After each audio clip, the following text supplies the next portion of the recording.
Generic নিউজে আপনাকে স্বাগত। 2026 সালের ফেব্রুয়ারিতে সম্ভাব্য জাতীয় সংসদ নির্বাচনের তারিখ ঘোষণার পর থেকেই বাংলাদেশের রাজনীতিতে শুরু হয়েছে এক উত্তেজনাকর পরিস্থিতি। যেহেতু দীর্ঘ 1.5 যুগ ধরে মানুষ স্বাধীনভাবে ভোট দিতে পারেনি, তাই এবারের নির্বাচন উৎসবমুখর হবে বলেই সাধারণ ধারণা। বর্তমানে বাংলাদেশের সক্রিয় রাজনৈতিক দলগুলোর মধ্যে বৃহৎ দুটি দল হচ্ছে বাংলাদেশ জাতীয়তাবাদী দল বিএনপি এবং বাংলাদেশ জামায়াতে ইসলামী। জেনরিক পলিটিক্যাল অ্যানালাইসিস টিম খুঁজে বের করেছে এমন 5টি বিষয় যেখানে জামায়াতে ইসলামী বিএনপির তুলনায় এগিয়ে রয়েছে। এই প্রতিবেদনে আমরা জানব সেই 5টি গুরুত্বপূর্ণ কারণ। নাম্বার 5, সংগঠন ও শৃঙ্খলা। যদি সংগঠন শক্তিশালী না হয় তাহলে কেবল বক্তৃতা বা গ্ল্যামার দিয়ে কোনো দল টিকে থাকতে পারে না। বাংলাদেশ জামায়াতে ইসলামী এবং বিএনপি উভয় দলেরই জেলা, উপজেলা, ইউনিয়ন, ওয়ার্ড এবং গ্রাম ইউনিট পর্যন্ত সংগঠন রয়েছে। কাগজে কলমে উভয়ের সাংগঠনিক কাঠামো কাছাকাছি হলেও বাস্তবে বড় পার্থক্য দেখা যায় শৃঙ্খলা এবং নেতৃত্বের অভ্যন্তরীণ কাঠামোতে। জামায়াতে ইসলামের মধ্যে অন্তকোন্দল প্রায় নেই বললেই চলে। বিপরীতে বিএনপির প্রায় প্রতিটি ইউনিটই অন্তকোন্দলে জর্জরিত এবং অনেক সময় তার রক্তারক্তি পর্যন্ত গড়িয়েছে। সরকার পতনের পর থেকে এ পর্যন্ত অন্তদলীয় সহিংসতায় বিএনপির অর্ধশতাধিক কর্মী নিহত হয়েছেন। সাংগঠনিক কাঠামোর দিক থেকে বিএনপি 2016 সালের পর থেকে কেন্দ্রীয় কাউন্সিল করতে পারেনি, অথচ জামায়াত ইসলামী প্রতি 3 বছর অন্তর কেন্দ্রীয় কাউন্সিল সম্পূর্ণ করে আসছে। এমনকি দমনপীড়নের মধ্যেও তারা অনলাইনে জুমের মাধ্যমে কাউন্সিল করেছে। জামায়াতের প্রতিটি জেলা ও মহানগর শাখা নিয়মিত হালনাগাদ থাকে। বিপরীতে বিএনপির অধিকাংশ জেলা কমিটি আপডেটেড নয়। এই সাংগঠনিক ব্যাকডেটেড স্ট্রাকচার আগামী নির্বাচনে বিএনপিকে বড় বাধার মুখে ফেলতে পারে। পাশাপাশি প্রার্থী নির্বাচনের ক্ষেত্রে সংগঠনের প্রতি আনুগত্য একটি গুরুত্বপূর্ণ বিষয় এবং এই দিক থেকে জামায়াত অনেক এগিয়ে। আরেকটি বড় পার্থক্য হলো পরিবারতন্ত্র। জামায়াত ইসলামীতে পরিবারতন্ত্র নেই বললেই চলে, কিন্তু বিএনপিতে এটি গভীরভাবে বিদ্যমান। উদাহরণ হিসেবে বলা যায়, সাদেক হোসেন খোকার ছেলে ইশরাক এবং আব্দুল আওয়াল মিন্টুর ছেলে তাবিথ আওয়াল এখন রাজনীতির মাঠে সক্রিয়। শুধু শীর্ষ পর্যায়ে নয়, জেলা পর্যায়েও পরিবারতন্ত্র বিস্তার লাভ করেছে। যার বাবা এমপি ছিলেন, এখন তার ছেলেই ক্যান্ডিডেট হচ্ছেন।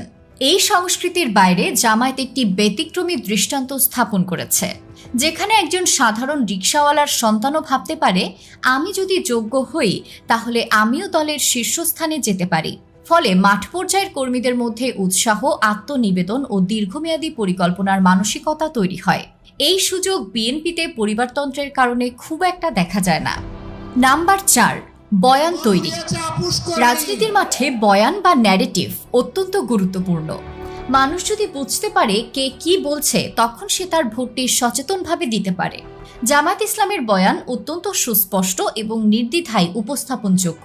দলের যে কোনো কর্মীকে জিজ্ঞেস করলে সে স্পষ্টভাবে বলতে পারবে, আমি জামায়াত করি কারণ আমি আল্লাহর আইন চাই, আমি সৎ লোকের শাসন চাই। জামায়াতের বয়ান ইসলামিক মূল্যবোধ ও দুর্নীতিমুক্ত রাজনীতির উপর ভিত্তি করে গঠিত। অপরদিকে বিএনপির ক্ষেত্রে কোনো সুস্পষ্ট বয়ান নেই। কর্মীরা অনেক সময় জানেই না তারা কেন ভোট চাইছে। তাদের বক্তব্য অনেকটা আবেগ নির্ভর হয়ে যায়। অমুক ভাইকে জেতাতে হবে, এই ধরনের বক্তব্য রাজনৈতিকভাবে দুর্বল ও আদর্শহীনতা প্রকাশ করে। জামায়াতের স্পষ্ট বয়ানের কারণে তারা ভোটারদের কাছে সহজেই পৌঁছাতে পারে। বিএনপির এই ঘাটতি নির্বাচনে একটি বড় নেতিবাচক প্রভাব ফেলতে পারে। নাম্বার 3, তরুণ ও নারী ভোটারদের আকর্ষণ। বাংলাদেশ বর্তমানে ডেমোগ্রাফিক গোল্ডেন এজ পার করছে, যেখানে দেশের মোট জনসংখ্যার বিশাল অংশ তরুণ এবং অধিকাংশ ভোটারের বয়স 35 বছরের নিচে। এই তরুণ জনগোষ্ঠীর সিদ্ধান্ত গ্রহণে একটি গুরুত্বপূর্ণ ভূমিকা পালন করবে।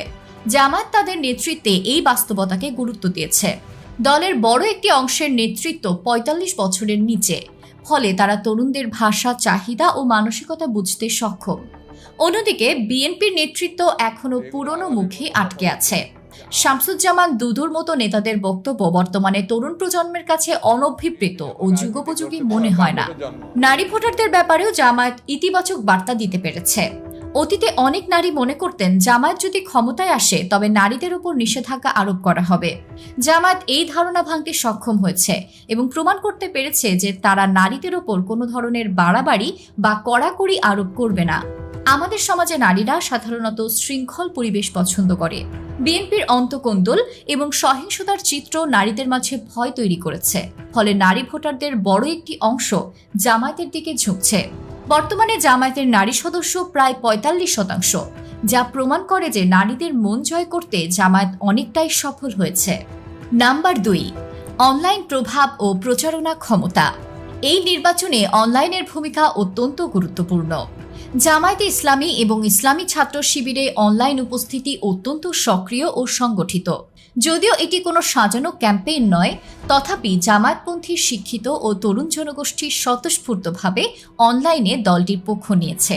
জামায়াতের অনেক অনলাইন অ্যাক্টিভিস্ট গড়ে উঠেছে, যাদের ভিডিও, স্ট্যাটাস ও বিশ্লেষণ নিয়মিতভাবে সাধারণ জনগণ অনুসরণ করছে। বিশ্বজুড়ে এই নির্বাচনে অনলাইনের প্রভাব অনেক বৃদ্ধি পেয়েছে। উদাহরণস্বরূপ, যুক্তরাষ্ট্র টিকটক নিষিদ্ধ করতে যাচ্ছে, কারণ তরুণ প্রজন্মের মাধ্যমে এটি সরকারের নীতিতে প্রভাব ফেলে। ভারতে ইউটিউবার ধ্রুবর মতো প্রভাবশালী ব্যক্তিত্বরা মোদির মতো নেতার জনপ্রিয়তা পর্যন্ত নাড়িয়ে দিতে সক্ষম হয়েছে। এই আন্তর্জাতিক প্রেক্ষাপটে বাংলাদেশেও অনলাইন শক্তির দিক থেকে জামায়াত একটি বিশাল সুবিধাজনক অবস্থানে রয়েছে। নাম্বার ১, নতুনের প্রতি আকর্ষণ। মানুষের স্বাভাবিক প্রবণতা হলো পুরনো কিছুর পরিবর্তে নতুন কিছু দেখে নেওয়া।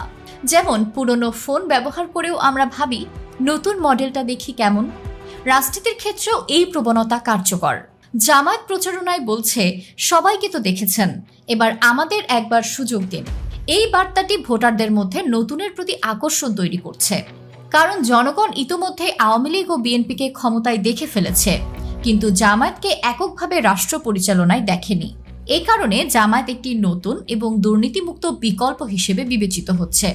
বিএনপি এই ধরনের বার্তা দিতে পারছে না, কারণ তারা ইতোমধ্যেই 2 বার ক্ষমতায় ছিল। অন্যদিকে জামায়াত এখনো ক্ষমতায় আসেনি এবং তাদের সাবেক এমপি বা মন্ত্রীদের বিরুদ্ধে দুর্নীতির অভিযোগ প্রমাণিত হয়নি।